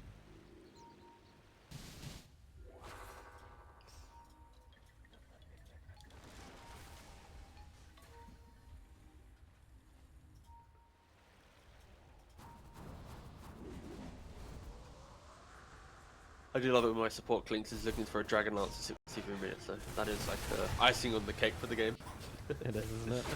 Oh, jump in from the Tidehunter! Oh, big Ravage coming on down here. Refresher available as well. They're going to just immediately be able to tear through the Doom and the Beastmaster. Both dead. No buyback. Crystallize needs to do everything right now, and I don't know if that's possible with a Morphling tearing through them. Supreme dealing out the damage, and just like that, the game is over.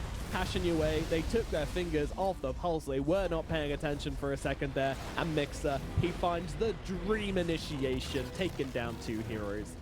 Yeah, I think this is looking like a pretty even draft, to be honest, from both sides. I don't see a giant disadvantage for either side.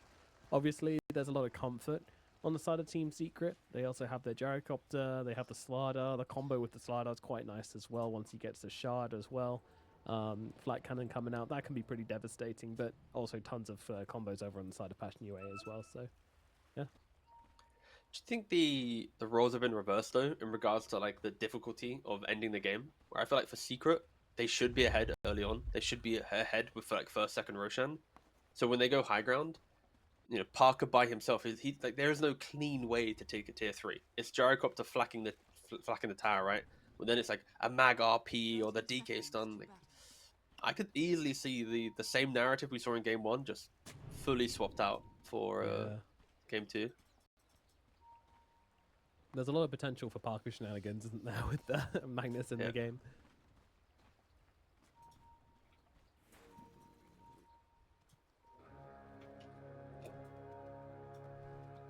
At least this time he won't have the waveform issues of last game.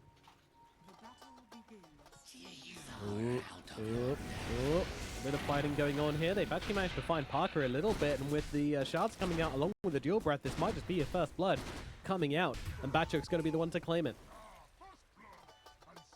Magnus gets first blood on to the Parker Gyrocopter. Is also going to block the creep wave as well to make things extra annoying.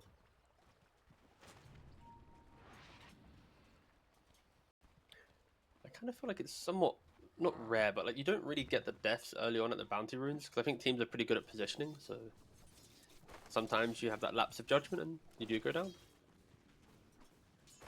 Yeah, I think they do a nice job of like sending 3 heroes to the bounty rune and sending like 2 heroes elsewhere to show to kind of lull them into this false sense of security.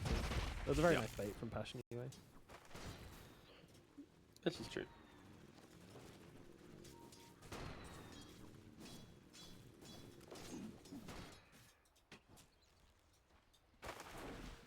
Bananas and Puppy. And, he did go drinking buddies again. Yep. Yeah. Yep.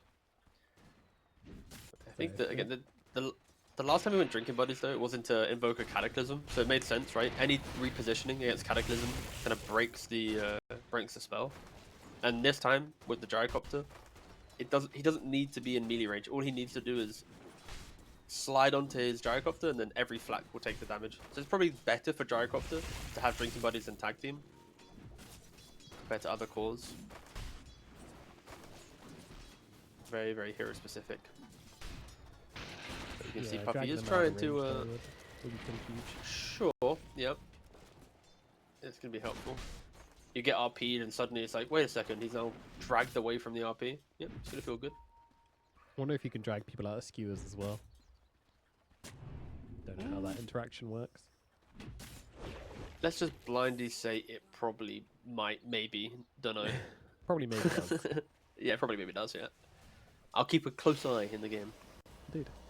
I mean, you can technically like imprison them whilst they're skewed, getting very low up in the top lane. Blood Grenade comes out, but there's not enough damage to finish him off, or maybe... No, Blood Grenade won't do it. He lives for now. So, Cracker very low, as is the Oracle. Neither of them have a salve, so it's just a kind of slow wait to regen. Actually, the Jakiro is going all the way back to base. Whilst Crystallize farms up by himself, but Crystallize ain't going to be too sad about that one. Oh no, all his creeps and XP to myself alone? Oh, what a shame.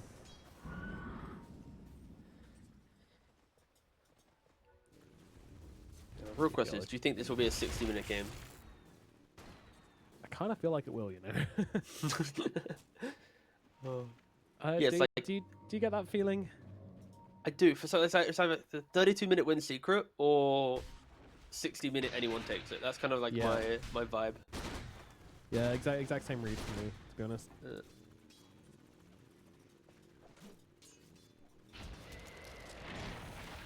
It's fine. The break between the first and second series is quite long, so if these teams can play 3-hour-long games, we'll be on schedule.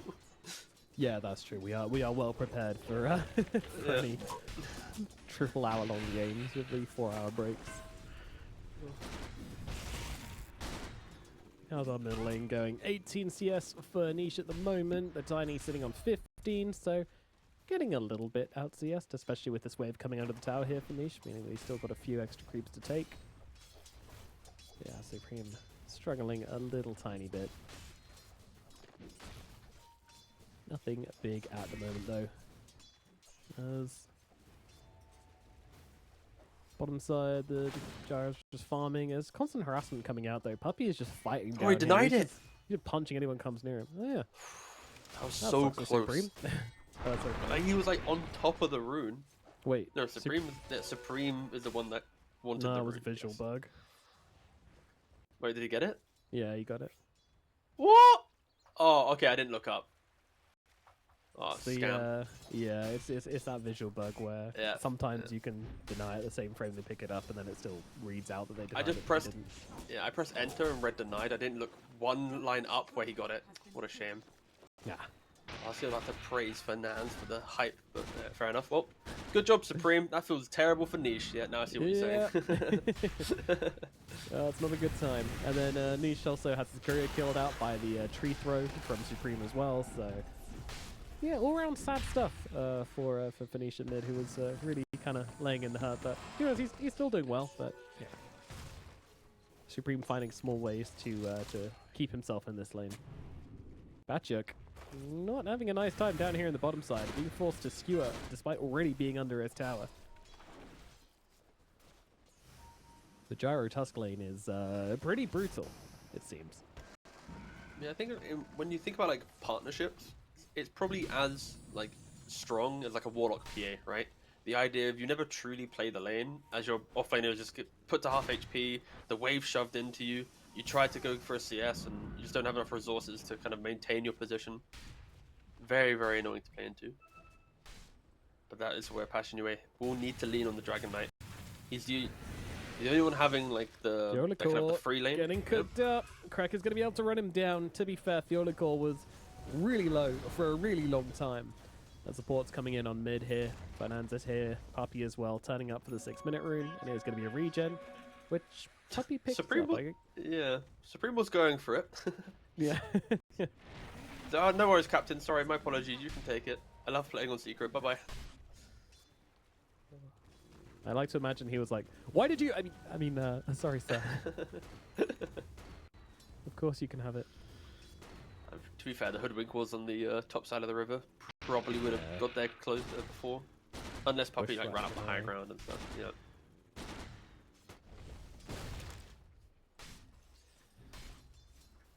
Besides, Puppy's got punching to do in the bottom lane. That's been the fun part for him. Beating out Batchuk, who is suffering a bit, has to be said. Has there been any stacks made for him? Yes, there has. Oh, there certainly has. All sorts. Good stuff. And Fernand's gonna go make one more as well and grab the Wisdom Shrine as well. Get nice and wise. Gyrocopter hits level 6. Nice damage injection available for him.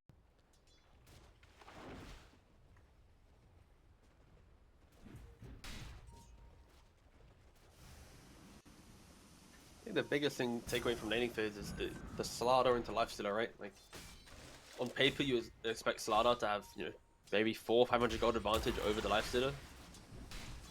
I think Cracker and Crystallize have done a pretty good job ensuring Mixer doesn't take over the lane. We are kind of seeing why Slardar should, on paper, be doing well, but again, the CS doesn't really reflect that at the moment. Yeah, I think we'll start to see it really amp up when he hits level 6. Yeah, that is true. It will force him to the jungle. do not want to lane into a Slardar when he hits level 6 as lifestealer. It's just not possible. To be fair, the same goes for most heroes. Like Slardar's just very obnoxious at level 6. It's a huge power spike for him.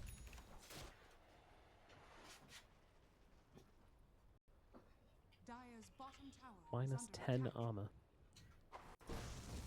Crazy, isn't it? Yeah, mate. So much.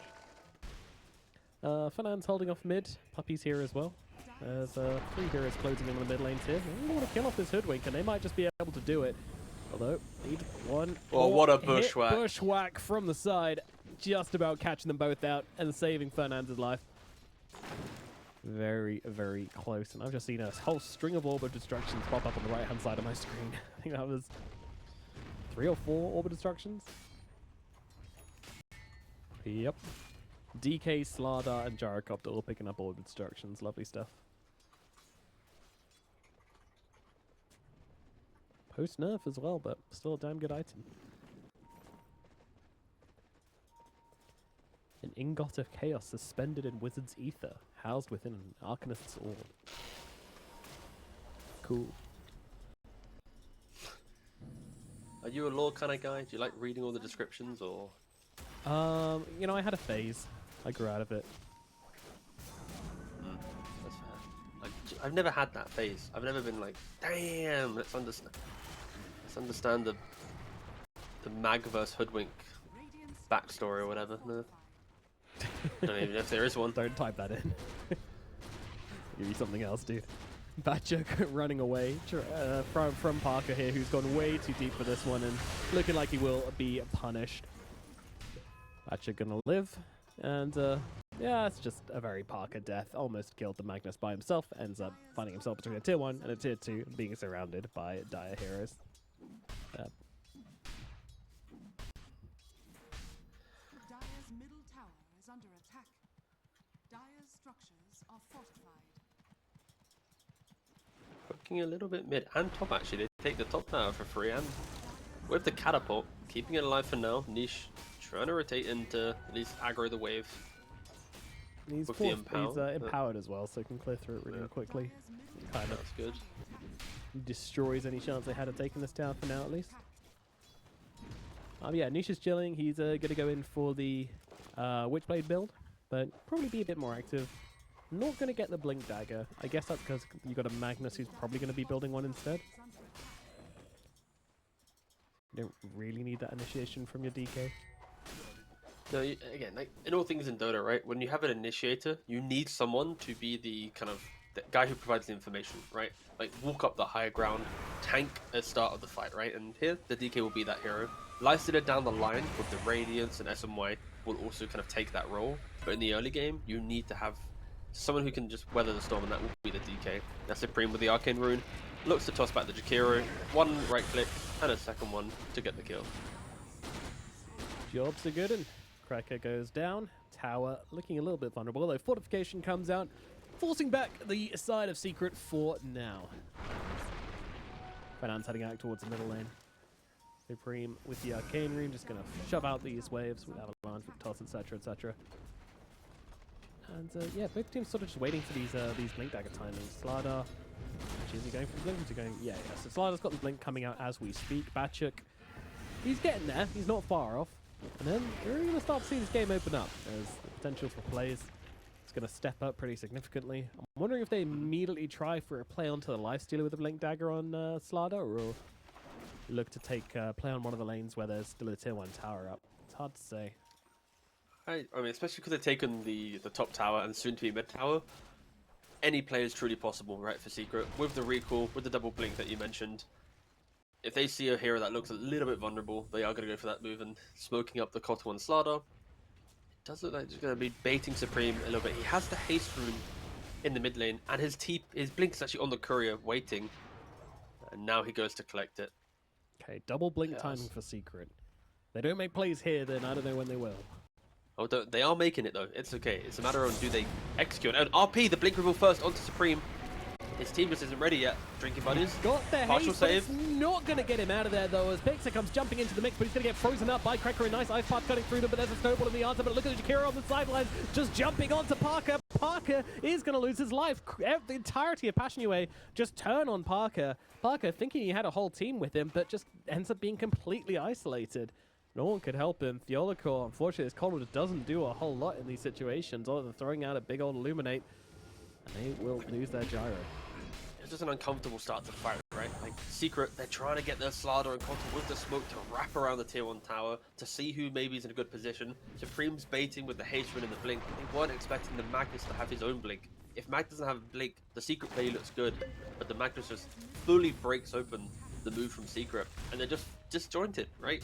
You're like 4 or 5 seconds away on Slardar to reinitiate that fight.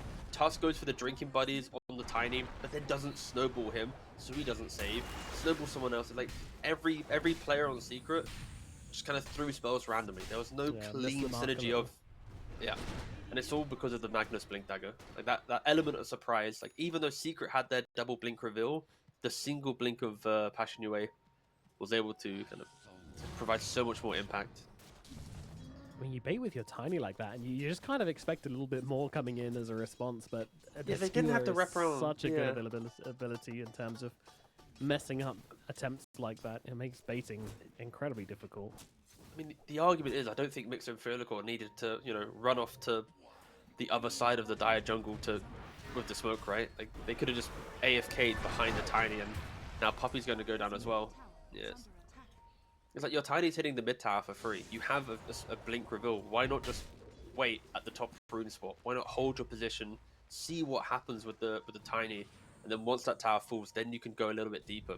It's just the fact that they wasted like 8 or 7 seconds of that smoke for no real reason. Because if they were to find a hero, is a Slardar and a Kotl gonna suddenly kill a DK, right? Like a mate? You're not, right? A Lifestealer? No, he's gonna press Rage.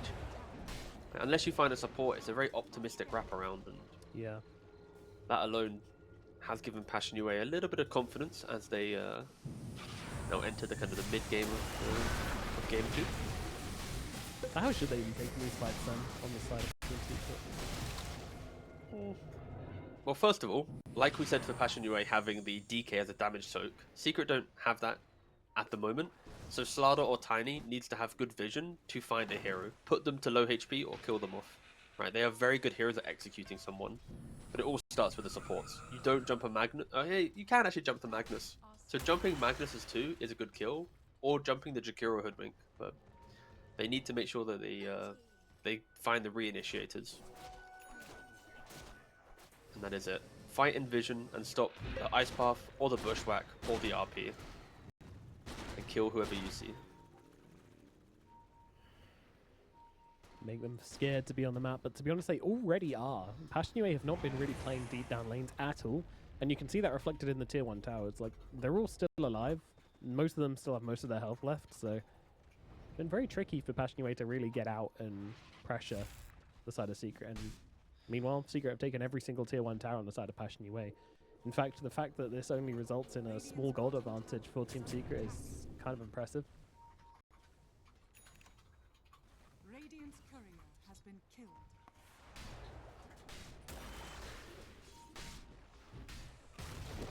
16 minutes in. We expected more from Secret with these Blink Dagger timings, but after that play in the middle lane, they definitely see a little bit deflated, I would say. But Radiance coming out from Passionue. It might be their time to make a play here. Flutter trying to get onto Cracker a little bit here, but maybe being baited a tiny bit. Cracker finishes off the tower. Spatchuk's waiting nearby. Crystallizes here as well. Has the Radiance jumping forward, but a blink out from Mixer. Doesn't want to get caught in this lane, knowing that things have been going on a bit too long here, and knowing that Passionue have probably had time to gather their forces, which they have. And now they're going to find a hero. They actually find Mixer. Mixer did not leave whilst the rest of the team did, so he'll be left behind. The fish he killed in the river. Are we still calling all these watery areas rivers anymore? I feel like the map is so wet these days. You'd have different names. Yeah, they're all just rivers. It's too complicated. river, What is stream. it? Is it like an estuary, like a small thing that like yeah. goes into then a river? Mm-hmm. So technically, the jungle rivers could be like the estuaries to the main river of the mid lane, and I'm pretty sure someone's going to be quoting the patch that they actually gave them this a name, and we just forgot the actual official name for it. But oh.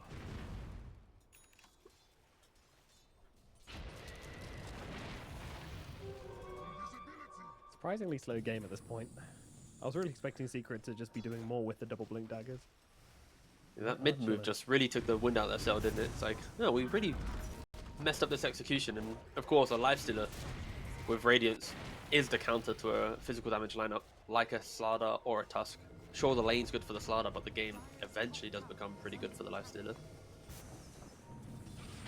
Jarek wants it. Still trying to farm up. Has the Aghanims looking for the SMY. He's doing good. He's doing good. Another jump with the Mixer. Yeah, once again, looking for the Slardar, and we'll be finding him.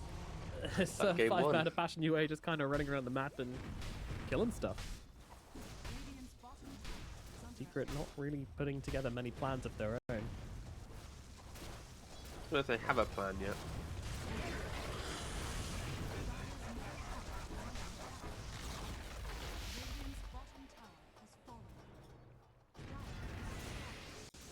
What's the 20-minute mark here? Bottom tier 2 tower has fallen. Right, I'm clicking around. I'm trying to find an item or something which will go, damn, this is gonna reignite Secret's ability to fight, and there isn't a clear item. Maybe taking Roshan like they are now is an option. Having tag team, having Slardar if he can get to the pit in time, of course he will, is a good option. Now, the real question is, does the Gyrocopter have enough net worth? He's behind the mid DK on farm. He's about to be overtaken potentially by the Lifestealer, who had, an okay lane, nothing special, but an okay lane compared to Parker's completely free lane that he had. And this is not the farm that we expected from this Gyrocopter. And now Smoke up instantly after taking Roshan.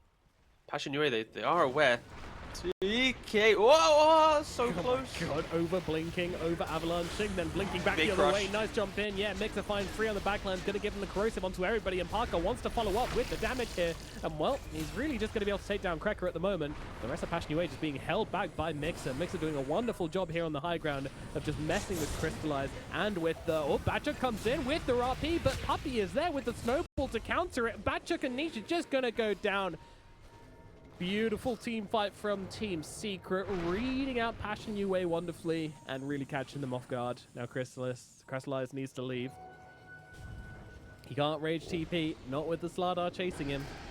Does have... Oh, okay, alright, goes off the Slardar. Now maybe he could leave if he wants to, but he's going for more. He wants to go for the Olicore as well. That's not going to happen. Parker finally brings him down, and somehow Mixer was denied. Don't know how that happened. The Croaker. Yeah, the tendrils of the deep. Leaving the jungle and throwing out the stun. It's actually such a beautiful spell from the jungle, but for Passion UA, right? Like a botched initiation from Secret, Tiny somehow finding the gap between 2 enemy cores but hitting none, and then as they run up the high ground, the corrosive haze from the Slardar, keeping vision on that Magnus, allowing for the flak to refresh the Blink Council, so we never saw the re-engage from the Magnus until the very end, and then he actually, kind of missed the RP, only hitting a single Aegis Gyrocopter. Sure, they're skewering onto Puppey now, hoping for a quick kill, but it's not quick though. They do get the kill, but Supreme's coming in, and the revenge is coming through thick and fast. Cracker and Nisha just gone. Batchuk on the run, trying to get away here. He's gotten under the tower, but they've got the corrosive upon him. The vision is going to be there, and toss forward. Oh my god! Oh my god! From downtown, the long shot from Supreme, sending Parker into the enemy base. I got whiplash looking at that one. My camera just went like miles away.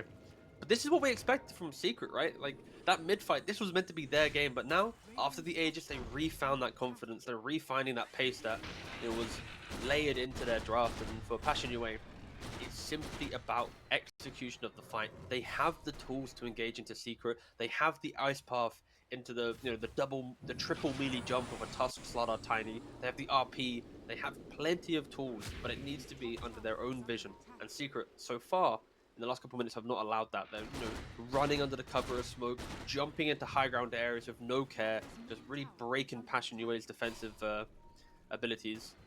And if Secret can maintain that, sure, this net worth lead can skyrocket. But any time they misexecute, there is plenty of punishment built into Passion UA.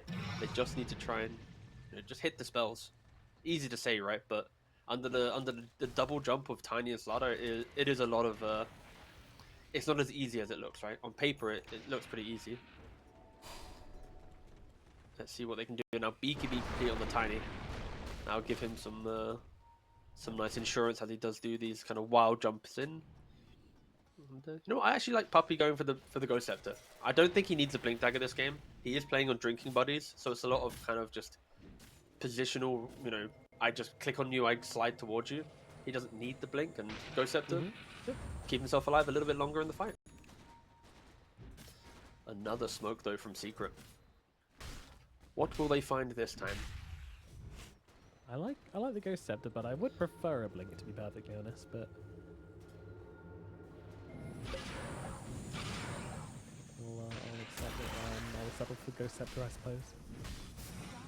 Now, Parker leading the charge. Still a minute left on this Aegis.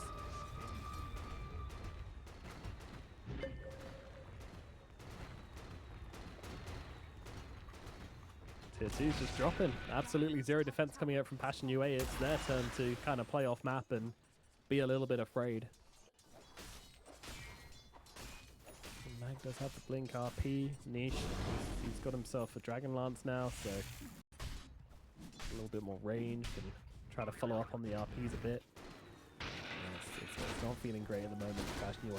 Maybe when this Aegis expires in 20 seconds, they'll consider going for a fight, but Parker's just flying off the handle now. He's got himself a Satanic to go along with this Sag and Yasha and Aghanim Scepter.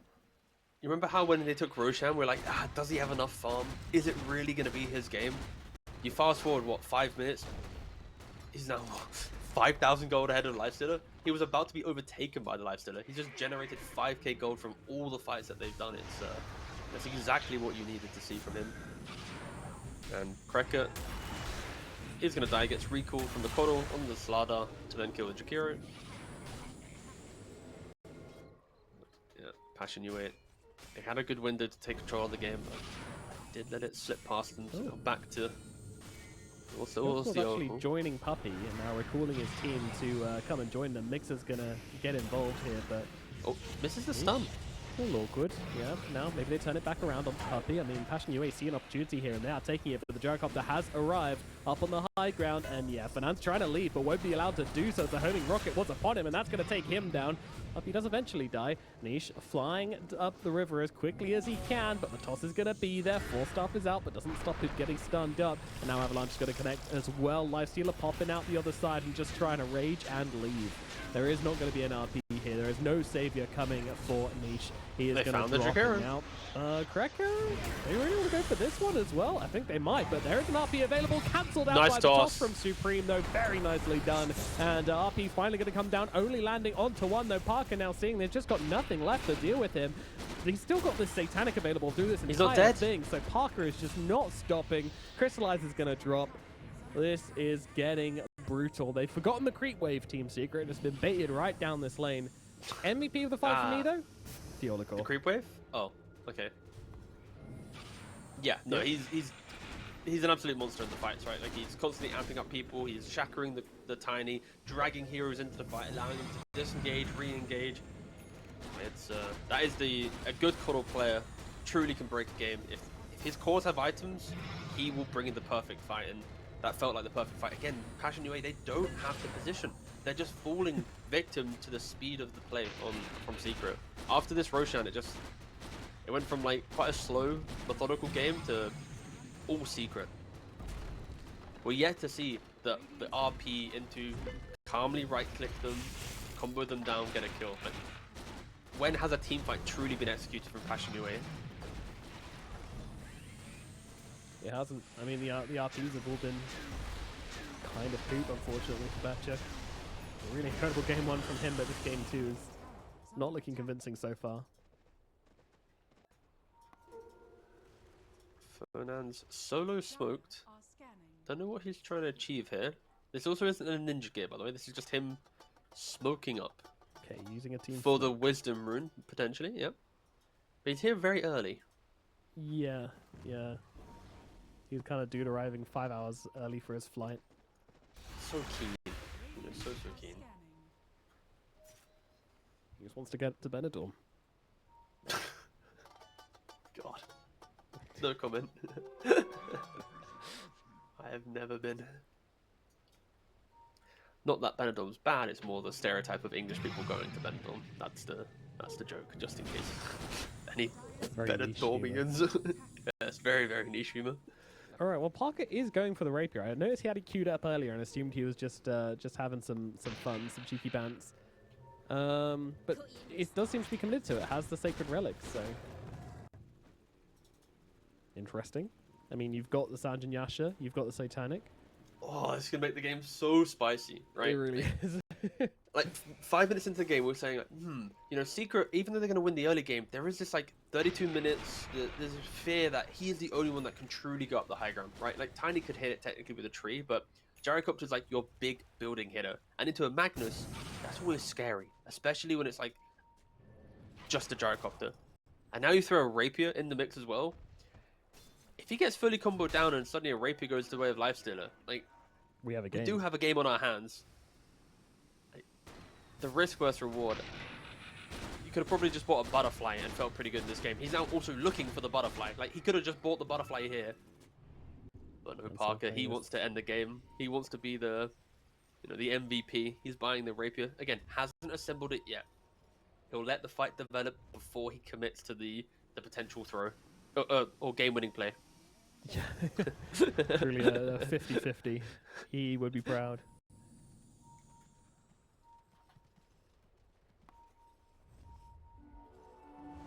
Crystallize has to find a way into these fights. He has to get on top of the Gyrocopter without being beaten down in the process, which isn't going to be easy.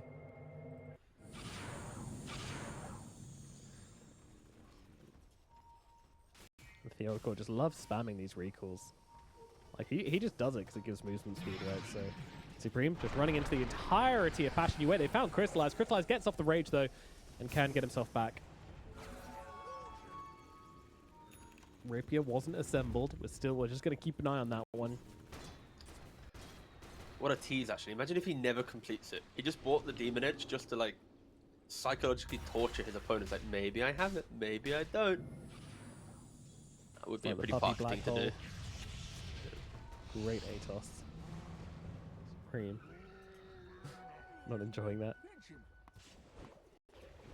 God, what a tense game this turned into. I thought this was going to be Secret just kind of rolling the floor, and they are, but there's now a chance. And building Rapier into RP is just so brave. Supreme leading the charge though. Shield rune going to be expiring in a couple seconds time. I guess if that RP comes down, then that's just the point where he assembles the Rapier, and then everything is fine. And here we go, they're going to jump in, RP comes down, all the damage coming out onto the Gyrocopter. Where is the team? Can they save it? They'll try to jump in, but everybody's just stuck inside the Macropire. Snowball finally coming out here. Now the Gyrocopter coming out the other side, trying to heal himself up with a Satanic, and he might just be able to do so. The damage is coming out. No, it will not. He is dead. No Rapier, though, as he never actually assembled it. So they don't get anything for this other than the Gyrocopter kill, but a Gyrocopter kill still a very big deal indeed. Now they're moving towards Puppy. Puppy, though, going to once again hide inside the Snowball as they'll toss up the Tiny Lifestealer, and he's going to be dropping. Puppy also going to be in maybe some trouble here, but Niche definitely going to fall here as Supreme's able to take down both the cores. It is a four-man team wipe for the side of Secret, even though they lose their Gyrocopter and their Slaughter. All right, Nomad, do you please give me permission to be that guy? Yeah, be that guy. All right, if Parker just had a butterfly, right? Yeah. He's going to win that fight quite easily. He's going to press Satanic. He's going to probably dodge like a third of the fucking, you know, right clicks. I'm getting a bit emotional here.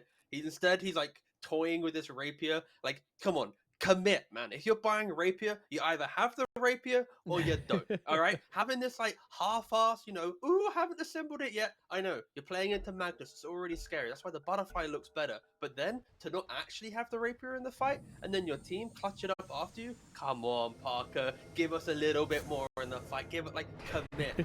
Stop this. You're like teasing the viewership right now. He really is. He really is. It's not really a Rapier game at the moment. It's a very safe if he had game. If he had Butterfly, then bought Rapier. Yeah, but then the game would be over, and that's no fun. That is true. It wouldn't be fun, but like, I actually thought in that moment there, after the RP, I was expecting him when he pressed Satanic to assemble the rapier and then just to flak the entire fight with like rapier Satanic, right? I was He expecting didn't that as choose well. to do And, that. like, Yeah. he would have just gone full health, like. But instead, he's decided to just, just prolong the game a little bit. They respawn. Again. Maybe the logic was, I don't want to assemble a rapier until I get Aegis. That could have been maybe the counterpoint. He has now assembled it. Ladies and gentlemen, we Let's have a go! rapier in the game. We're going to have an Aegis most likely as well. No RP means no team fight from Passion UA. Even if they're as speedy as they could be, they would not get here in time. And here we go. Rapier Aegis on the gyrocopter. What do you do now? I don't think you can do much. I will happily say an Aegis rapier, that's an entirely different story. Yeah.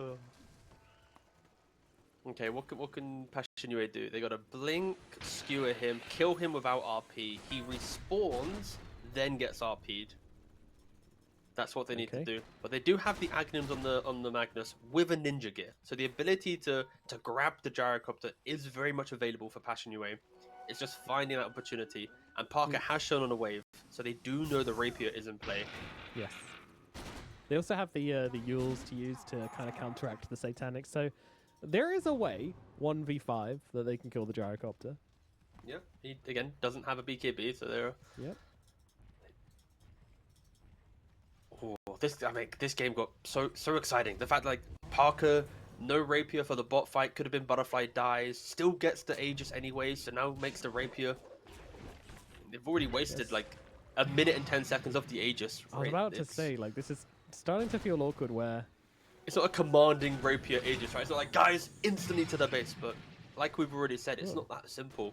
Going high ground will not be an easy task for Secret. You do need someone to sacrifice their positioning first and then enable Parker. And he also is relatively close to move everybody around, quickly grab his team all together.